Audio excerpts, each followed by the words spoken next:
Event Vision é um dos patrocinadores ouro do nosso evento, o que nos possibilita que o evento seja gratuito, ou seja, temos muito a agradecer às empresas que acreditam no nosso evento. E eu, a partir de agora, passo a palavra ao senhor Antônio Otávio Fernandes, diretor da Event Vision, que vai falar um pouquinho sobre a sua empresa e o trabalho com a defesa. Muito obrigado.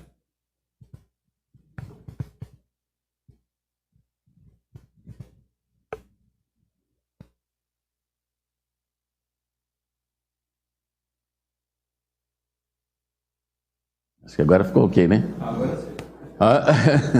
Estão ouvindo bem, né? Boa tarde a todo mundo. Eu sou o Antônio Otávio Fernandes, eu sou professor aposentado do Departamento de Ciência e Computação da UFMG e atualmente diretor da Event Vision. Sou sócio fundador da empresa, né? E atualmente exerço o cargo de diretor da empresa. Eu vou falar um pouco de um histórico, tentando remeter ao tempo, né, que a empresa foi fundada e o cenário que a gente estava inserido naquele momento, né, trazendo as informações da época até mostrar a empresa no seu estágio atual, certo? Então a minha apresentação tem o título de spin-off ao mercado, né, a importância da inovação e parcerias estratégicas de uma empresa de alta tecnologia no Brasil, né, tentando trazer esse cenário então, né, com esse histórico e com as parcerias que nós estamos ganhando ao longo do tempo, a importância disso para agregar na geração de tecnologia, né, de ponta para a indústria nacional. Um breve sumário aí do que a gente vai estar falando, né? Eu vou fazer um histórico, depois entrar numa fase de incubação, graduação, o que significa essas coisas para nós, né? O que significava a época para nós, né? Desse cenário todo, e depois vou trazer o estudo do caso, que é o da nossa empresa propriamente dito, né? Então aqui dá um cenário geral de como é que nós nascemos, né? De onde é que nós viemos e como é que nós estamos agora no momento, certo? Então, a gente vai remontar aí um pouco atrás, né? Lá nos 30 anos atrás, né? Não tem a cabeça branca, né?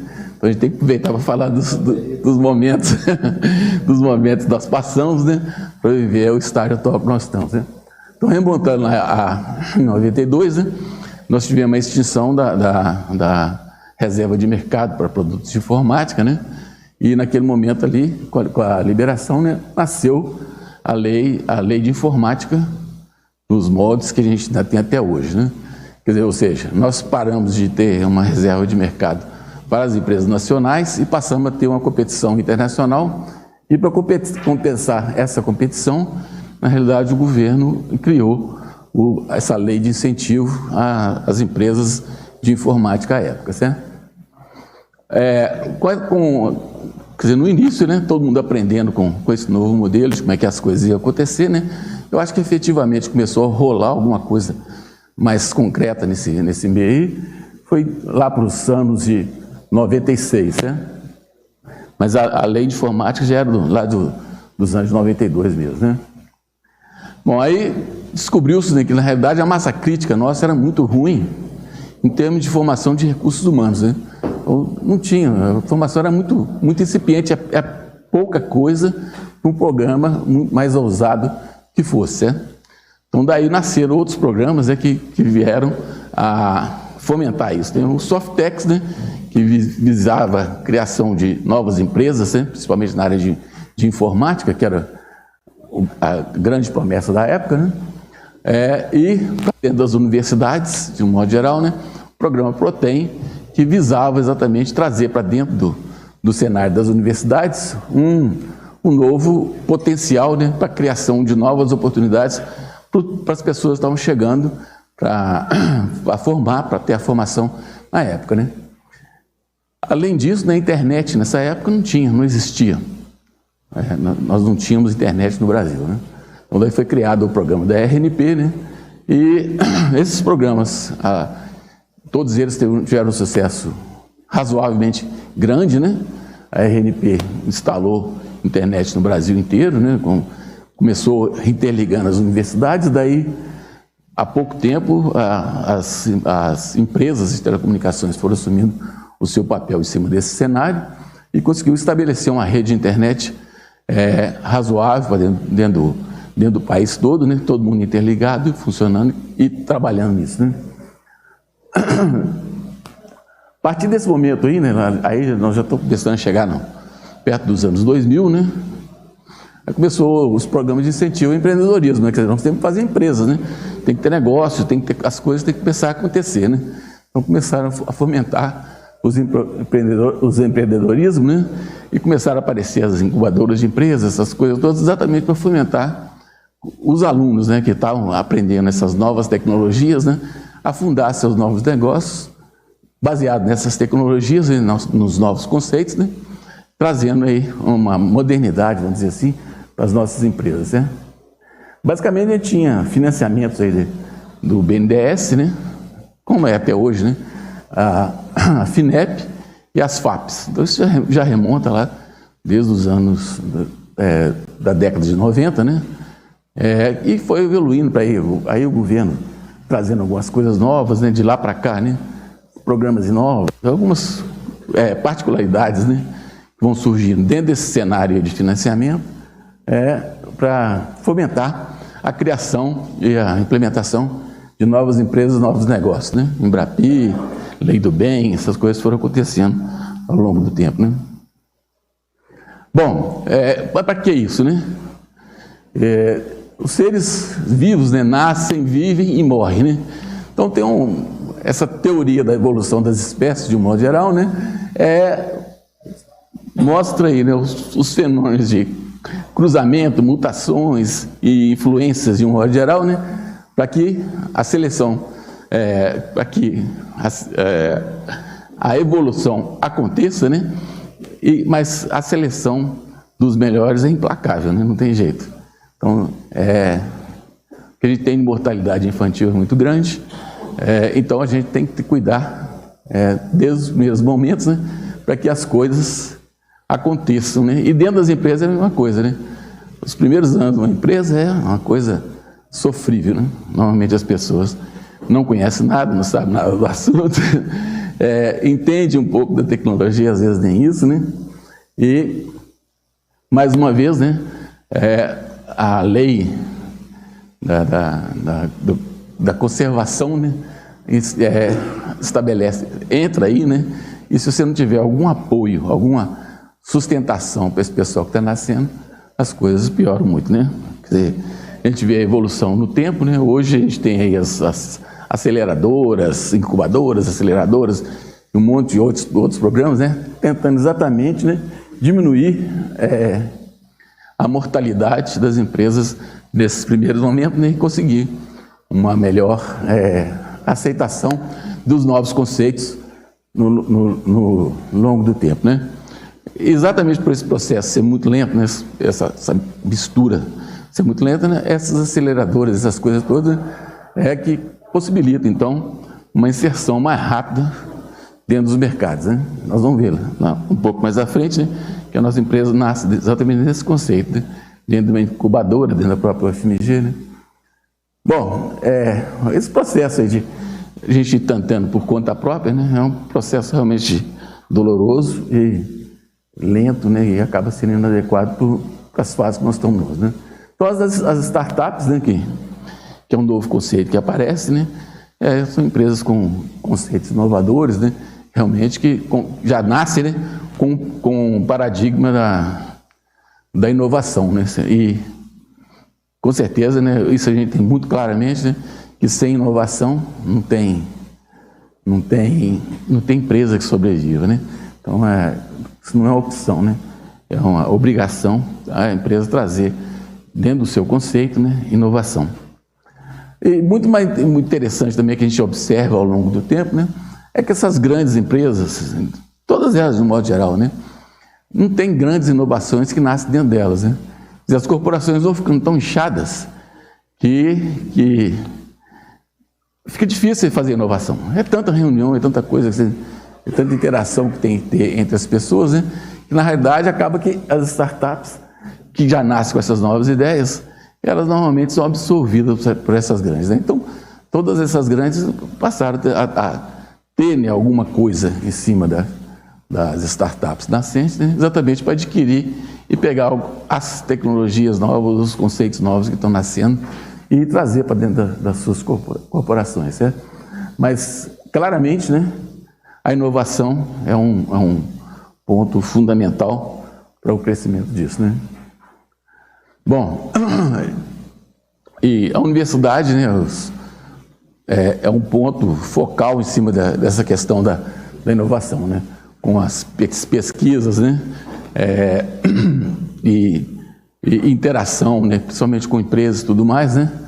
Possibilita, então, trazer, né, para dentro do cenário acadêmico, né? Coisas que vão realmente trazer importância para a indústria nacional de modo geral, né? Em áreas onde a tecnologia é importante, né?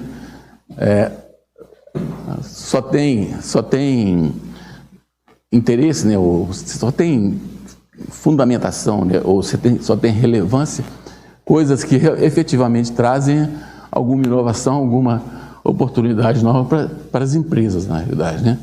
A publicação para a área tecnológica é uma coisa que no meu ponto de vista, né, não é que agrega muito, né? O impacto tem que ser medido na indústria nacional.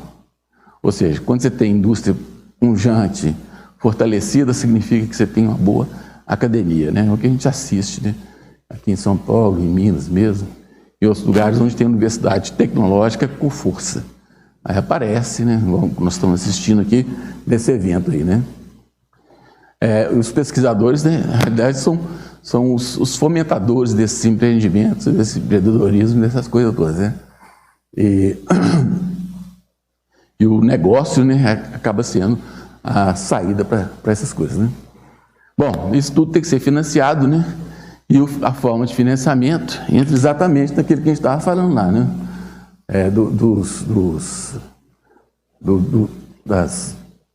Do BNDES, FINEP e as FAPs em cada um dos estados, né, financiando esses programas que vão dar, então, oportunidade de trazer essas inovações para dentro do nosso cenário, né?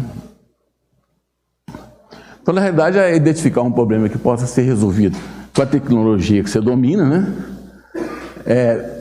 Escrever as dificuldades, a dor e a agonia que esse problema se afeta, né? Afetar, e apresentar, buscar, né? Não apresentar uma solução à busca de um problema, né? Isso é interessante a gente dizer, né? Que no início, quando nós começamos, né? Nós começamos com uma câmara inteligente. Então, era uma câmara normal, mas só com processamento interno dentro dela, certo? E fomos para o mercado. Pô, todo mundo vai querer isso, né? Olha que beleza. Você pega a imagem, captura a imagem, e a partir desse momento que você capturou essa imagem, você tem uma informação que a pessoa vai poder utilizar. Fantástica ideia, né? Não é? Aí depois, quando nós fomos para o mercado, nós vimos que ninguém estava querendo comprar câmera. Né? Porque ele não sabia desenvolver a solução, então não resolvia em nada o problema dele, né? O que queria é a solução completa, né? E o primeiro produto que nasceu da nossa empresa foi exatamente um medidor de energia elétrica, né? Que, como a gente tinha um problema de banda lá naquela época lá de internet, o medidor já digitalizava, vamos dizer assim, a leitura dos odômetros, dos medidores de energia, e transmitia somente o valor da leitura que ele fez. Bom, com isso, nós achamos que todo mundo ia interessar, né? Bom, troço claro, igual esse aqui, né? Porque todo mundo vai querer ter uma câmera inteligente para melhorar o seu processo industrial de modo geral. Mas não, todo mundo queria uma solução pronta. Onde é que você tem isso instalado? Não tem isso instalado em lugar nenhum, né? Ou seja, a ideia era muito boa, mas não tinha um mercado. Aí nós tivemos que produzir esse sistema, usando a câmera, aí em várias faixas espectrais, a gente construir toda a solução, o sistema e entregar pronto. Está aqui, isso resolve o seu problema, que é o problema que encontra na indústria.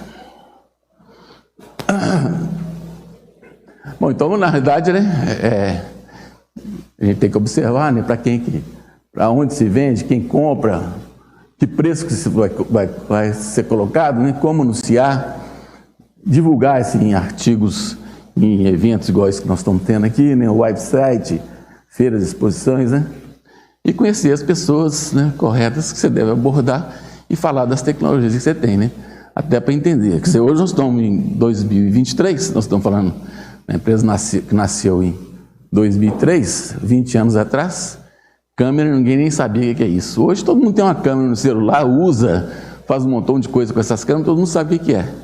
Mas lá atrás, ninguém sabia. É muito diferente de eu vender um copo, né? Todo mundo sabe que é para beber água, e vender uma câmera, e o cara, o que eu vou fazer com essa porcaria, né?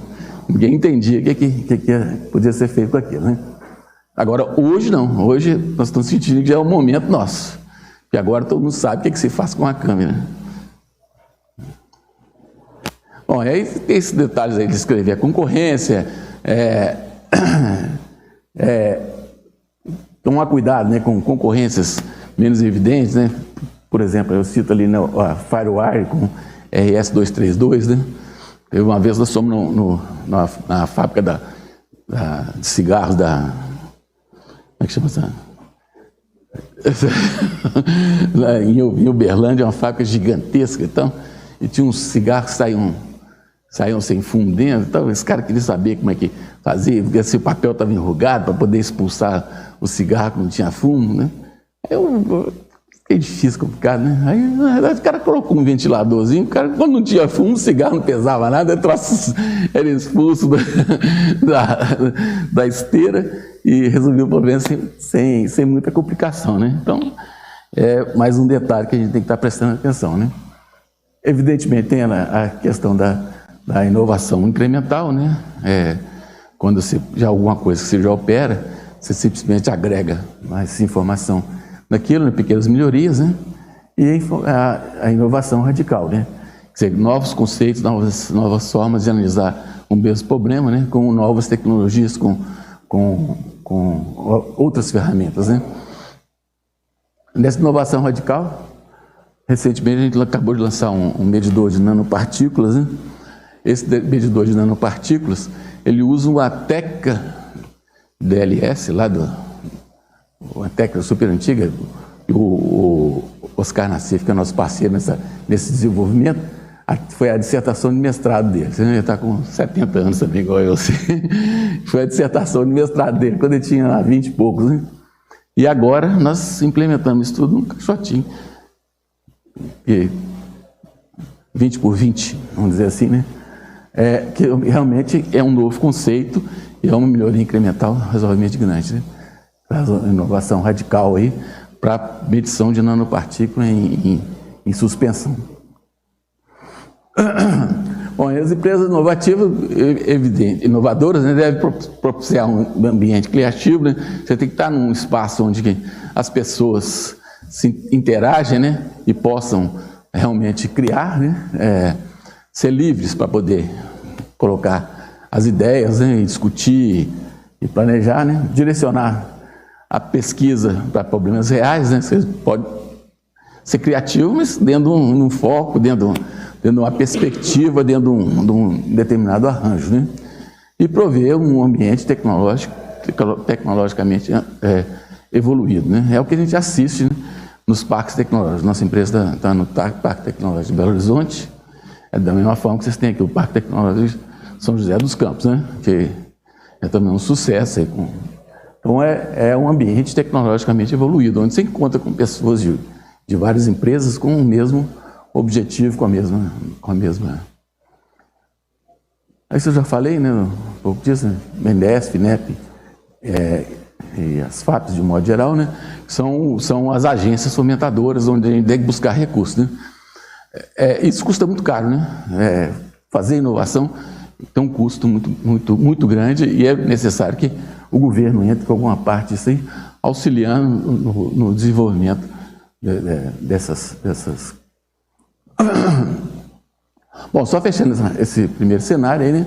A inovação é imprescindível para a competitividade das empresas. O corpo técnico necessita um ambiente criativo para tornar a empresa criativa, né? O governo tem que ter política de fomento para auxiliar essas empresas, né? E não é só o financiamento do governo, tem que ter dinheiro privado na jogada, certo? Não adianta nada você ter um montão de projetos aprovados nesses órgãos governamentais se você não está conseguindo atingir o mercado, atingir as empresas para você realmente colocar o seu produto. Então, é necessário ter o financiamento governamental, mas é necessário ter financiamento privado também, certo? Então, vamos lá nós agora, né? Falar um pouco da Invent Vision, né? Então, essa primeira fase aqui foi só para dar um arcabouço e mostrar em que cenário que nós estamos envolvidos, né? E agora nós vamos falar um pouco mais do que a gente faz, de onde nós viemos e para onde nós estamos indo, né? Então, a nossa empresa, né, nós nascemos lá em 2003, nós estamos fazendo 20 anos, fizemos 20 anos agora, né? E nascemos dentro da incubadora da Universidade Federal de Minas Gerais, né? Nós fomos o primeiro fabricante de câmeras industriais inteligentes, né? A primeira câmera nós fizemos. Foi um projeto FINEP, financiado pela FINEP, né? E a partir desse projeto aí nós tivemos um financiamento empresarial, né? Na empresa, né? Que aportou recursos, né? E teve com a gente até 2016, onde nós pudemos dar um salto, então, de sair da incubadora e ir para o mercado, vamos dizer assim, né? Nós somos a primeira fabricante latino-americana de câmeras térmicas, né? Vocês viram nossas câmeras termais aí, isso a gente já está fazendo há algum tempo, né? E a importância aí, né, das relações e das cooperações com diversos institutos de pesquisa, né? Então aqui nós temos cooperação forte aí com o IEAV, né? O Gustavo está ali no fundo,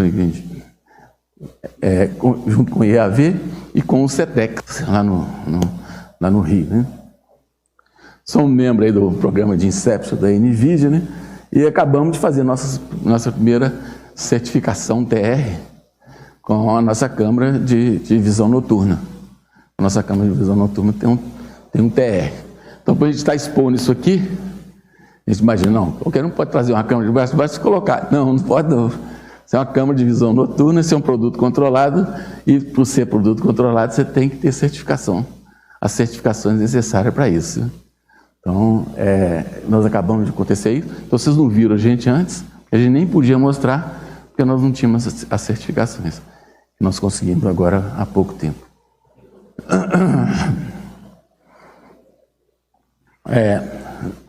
Agora, para você fazer uma câmera junto com a aplicação daquela ali, tem a série de competências que você tem que ter para poder trabalhar nisso, né?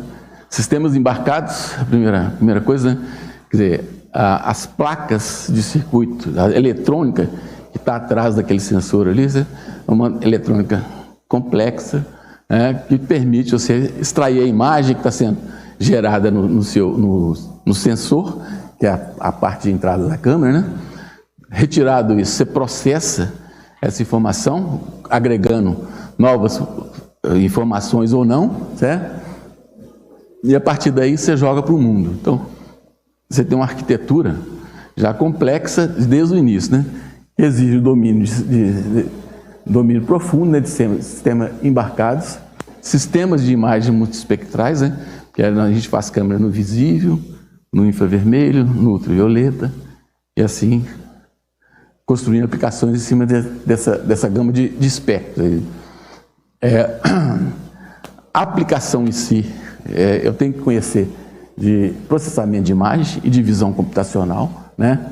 E isso envolve também o aprendizado de máquina, ou seja, que são áreas da computação complexas, né? Só nesse domínio aqui, né? O próprio desenvolvimento das câmeras inteligentes, né? Já envolve a colocação de dispositivos programáveis internamente dentro da sua câmera, né? Desenvolvimento de sistemas de monitoramento inteligente e projetos especiais. Quer dizer, nós estamos falando de coisas que vão operar em indústrias, né?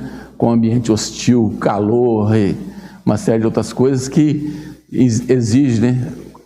Envelopar ou colocar esse nosso sistema, né? Em ambientes tratados, né? Para essa complexidade, né? Integração com sistemas ópticos e de iluminação, ou seja, tem toda uma ótica e iluminação que vai te permitir que lente que você vai usar e como é que você vai iluminar aquela cena que você vai estar buscando a sua informação. Caracterização eletroóptica dos sistemas de imagem, né? E termografia. Tem que conhecer termografia. Então, nós estamos falando aí de alguma coisa já muito robusta, vamos dizer assim, em termos tecnológicos, né? Nós temos aplicações, né, que varre todo o espectro, né, de infravermelho com ultravioleta, no visível, né, com aplicações em diversos desses espectros aí, né?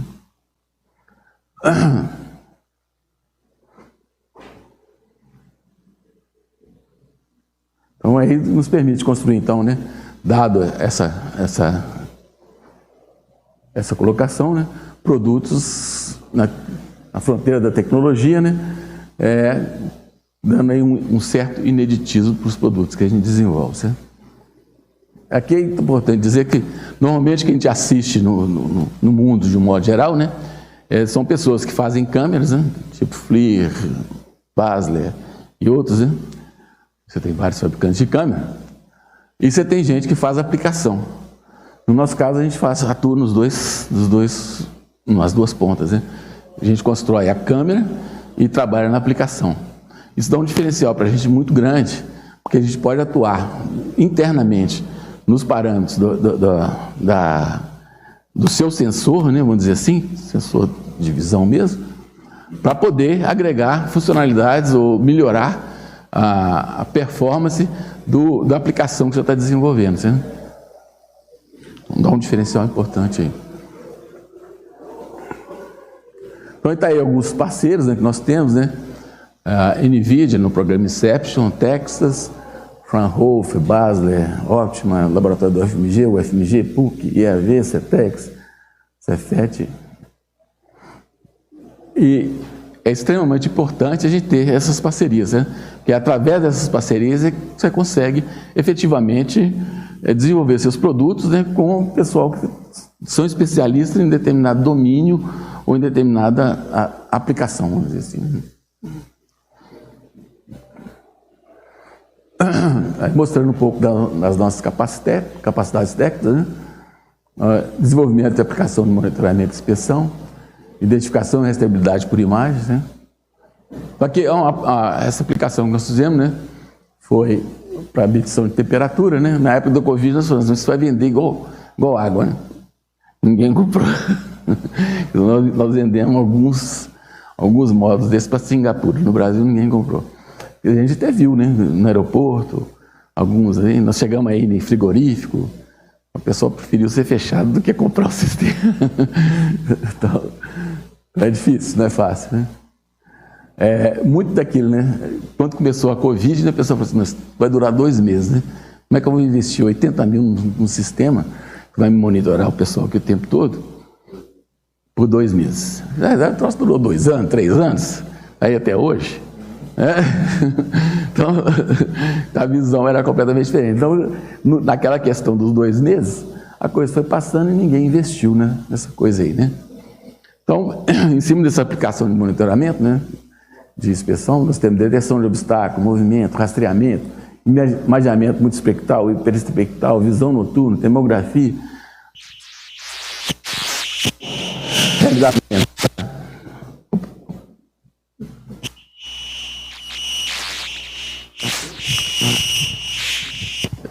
É eu aqui? Não. Deve ter algum microfone aberto aí, não? É esse daí. Então, beleza. Bom, e para esse tipo de desenvolvimento, né, nós temos aí plataformas Linux, Windows, sistemas operacionais embarcados, linguagem C, C++, biblioteca de visão computacional, observer, biblioteca proprietária, né, aceleração de algoritmos com GPU, CUDA, OpenCL e outras interfaces gráficas aí. Desenvolvimento de sistema de imagem utilizando sensores CCD, CMOS, gás, microbolômetro, aplicações para alta velocidade, sensibilidade, visão noturna, mapeamento térmico, né? Desenvolvimento de interface de comunicação, Ethernet, Giga Ethernet, Wi-Fi, USB, CAN, RS-232, 485, CSI, SPA, IC2, etc.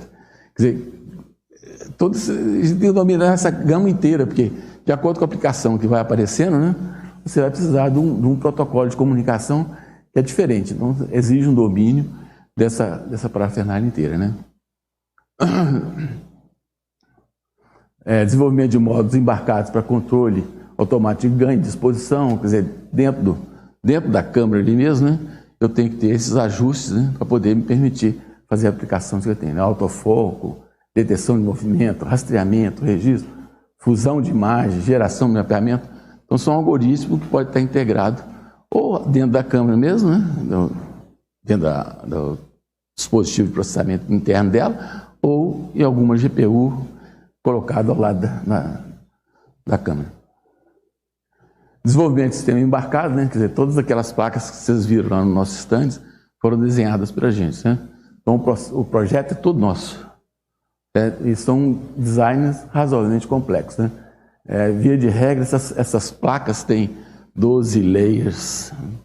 Não sei se todo mundo entende o que é isso, mas seriam camadas que teriam que ser sobrepostas ali, né? Para você poder fazer o roteamento devido à complexidade daqueles pinos que estão colocados ali na coisa. Então, é tudo BGA, essas coisas tipo tecnologia de celular mesmo, né? A gente utiliza, né? Então, desenvolvimento você vai utilizando microprocessadores, microcontroladores, FPGA, com ambientes de desenvolvimento, Alteras, Xilinx. Todas essas coisas que nós estamos falando aqui são coisas razoavelmente complexas e que demandam um tempo, ou profissionais com uma expertise específica para esse tipo de coisa, né? Isso é um outro problema que a gente tem assistido, né, normalmente, porque com a facilidade toda de desenvolvimento de homepage, essas coisas todas, tem muito engenheiro migrando para uma área que é muito mais fácil, né, que exige menos esforço. Você dominar uma tecnologia dessa qualquer aí, você vai gastar na faixa de 3, 4 anos estudando, e você fala assim, agora eu sou um engenheiro de hardware razoavelmente bom. Isso, então, é um esforço de entrada muito grande, onde as pessoas hoje, com muito mais facilidade, chegam no mercado de trabalho com um tempo muito menor, treinando, ferramentas são muito mais simples. Evidentemente, quando você entra num universo desse aí, a sua duração no mercado é muito maior, né? E para quem está entrando em alguma coisa mais fácil, é evidente que aquilo vai mudar e vai ter que estudar um pouquinho mais depois lá na frente, né? É isso. Quem está falando tem cabeça branca, então já passamos por vários momentos desse aí, né? Com coisas desse tipo.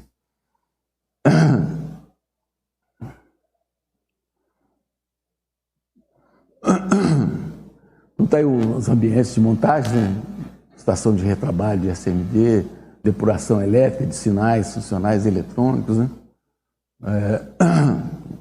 Sistemas ópticos, né? Com bancada para fazer a aferição, né, se está tudo ok em termos óticos, né? Ali colocado aqui um campo negro, né, para fazer análise termográfica, para fazer a calibração das câmeras, né, de acordo com a temperatura que ela está projetada, porque na realidade aqueles sensores ali você pode programá-los para trabalhar em faixas específicas, né? E, evidentemente, quando você estreita a faixa, ele vai trabalhar com uma precisão maior, né? E dentro da faixa que você está esperando trabalhar, né? Então a gente tem aplicações, desde aplicações do tipo que a gente estava mostrando de Covid, né? Você vê na faixa de 36, 37 graus, 38, né? E como a gente tem estações de energia elétrica, que aí já sobe para 200 graus, 150, 200 graus, né? São aplicações diferentes, tem que ter uma calibragem diferente. Daí a necessidade de um corpo negro para fazer a calibração da câmera.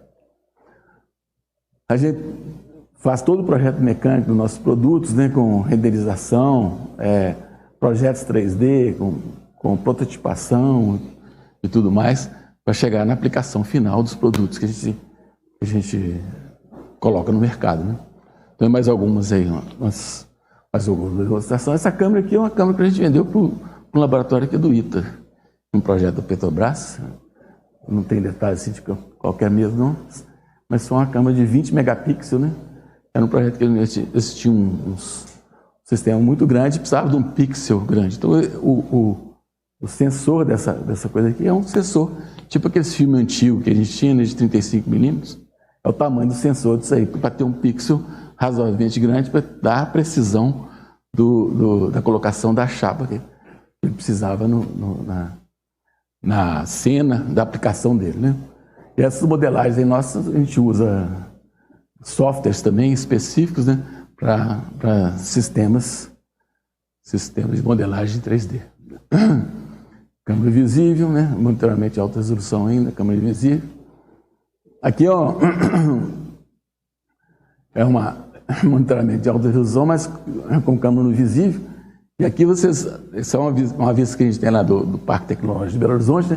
Vocês estão vendo aqui os dois prédios lá, aquela imagem lá repete, né, essa imagem lá repete os dois prédios ali, vocês estão vendo? E aquele topo ali é o topo dos dois prédios lá no coisa, né? Então, a software não é errada. O zoom da câmera de 20 megapixels. Aqui mais câmera de visão noturna, no LUIR. Aí os nossos sensores, né? Sensores do íris, com os cores, né, associados para monitoramento térmico e de visão noturna. Aqui é a imagem gerada por nossa câmera, né? Monitoramento térmico, LUIR, a LW200, né? Essa é a câmera que a gente tem uma TR dela, certo? Ali você consegue ver, inclusive, as veias, né, na mão do nosso funcionário lá. O funcionário vira o modelo, exatamente. E interessante que a gente tinha que tinha as pontas dos dedos frios e o nariz frio, né? Então, na imagem noturna, fica com o nariz pretinho, né, na câmera termal e os dedos todos pretos, né? Você falava que era o homem lagartixa, né, todo frio.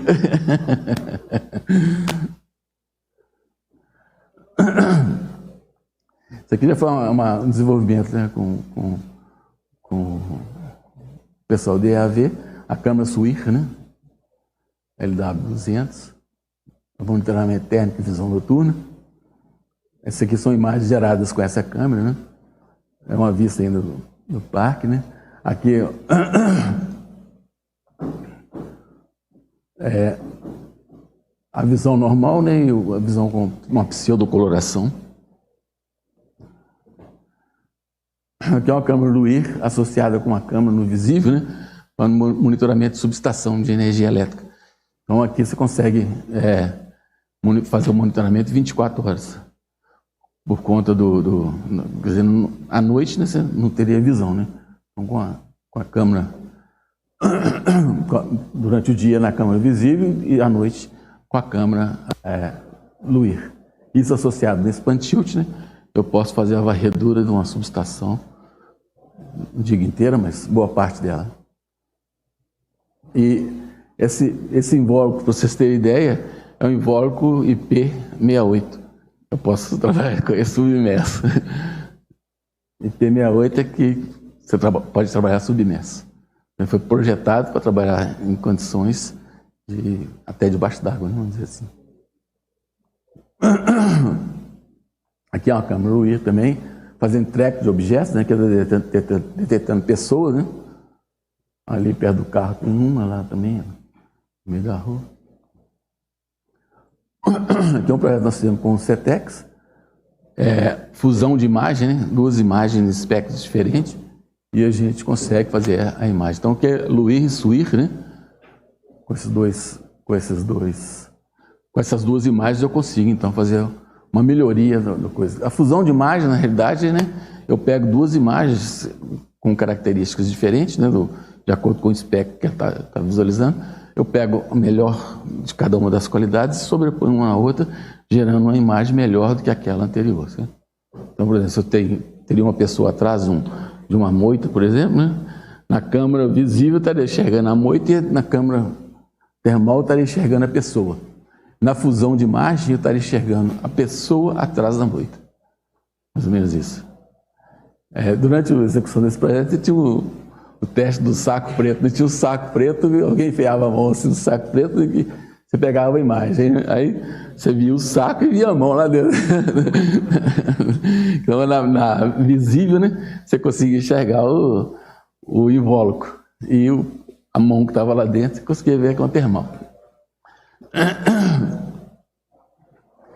Aqui é uma demonstração, né, da visível com termal, né?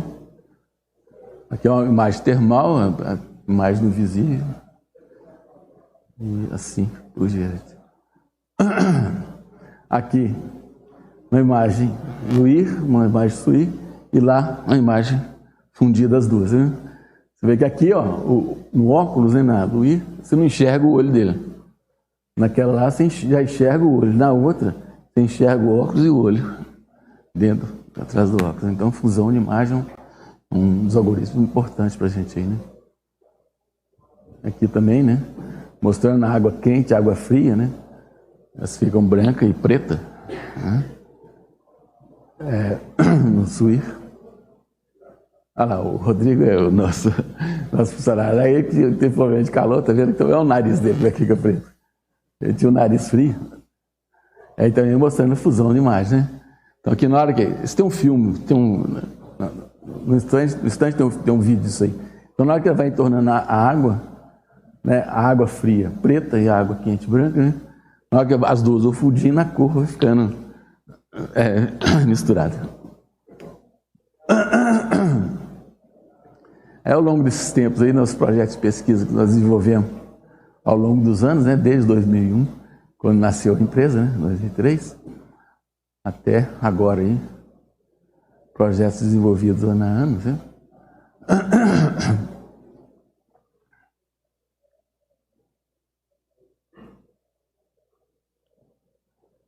As patentes que nós temos, patentes concedidas, né? Temos 3. Patentes com solicitação, temos 4. É isso aí, gente. Estou em cima da hora. Eu tinha um prazo de até 5h20, não 5h24. Deu, né? Já deu. Vou solicitar uma salva de palmas para o nosso palestrante. Obrigado, gente. Qualquer coisa, nós ainda estamos aí no stand aí. Sim. Para perguntas e... Eu vou liberar no máximo uma pergunta, por favor, se tiverem, porque o tempo tá bem apertado. Só um segundinho.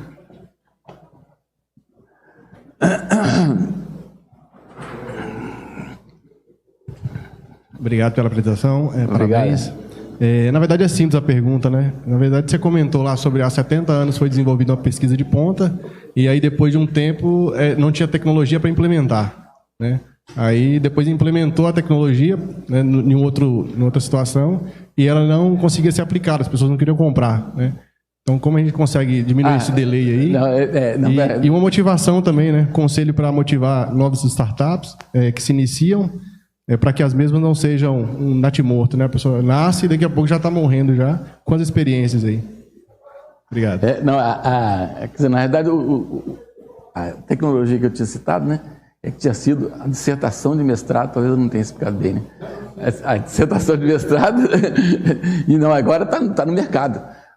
Nós acabamos de fechar o produto, vendemos o primeiro, estamos com 5 propostas na rua já fechada. Na primeira divulgação que nós fizemos, nós vendemos já está contratado, e temos 5 propostas que o pessoal aí como é mais grupo de pesquisa, aí carece de ter o orçamento, aquela coisa toda que você sabe, né? A pessoa pega a proposta, vai submeter o projeto, vai fazer e aí vai caminhar, né? Mas a expectativa que a gente tem para esse produto é muito grande, porque a partir do momento que as pessoas começarem a divulgar resultado de pesquisa com as medidas que eles estão fazendo, isso que é o grande divulgador que vai ter para a tecnologia, certo? É um caminho muito doloroso. Eu acho que eu não sou a pessoa assim, mais indicada para dizer mas é evidente que hoje, né, as coisas estão mais fáceis, as pessoas estão entendendo melhor desses processos, né?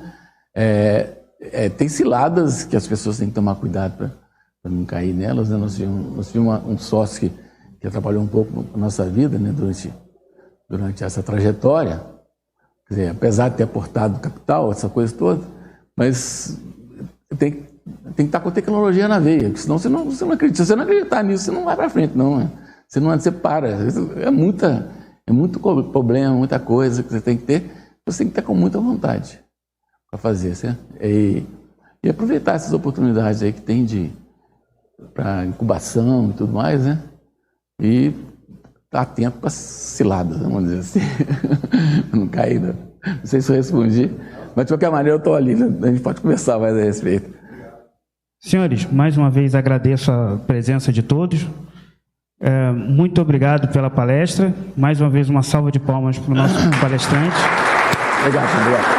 E vou pedir a atenção dos senhores para o nosso encerramento no auditório ao lado. Obrigado.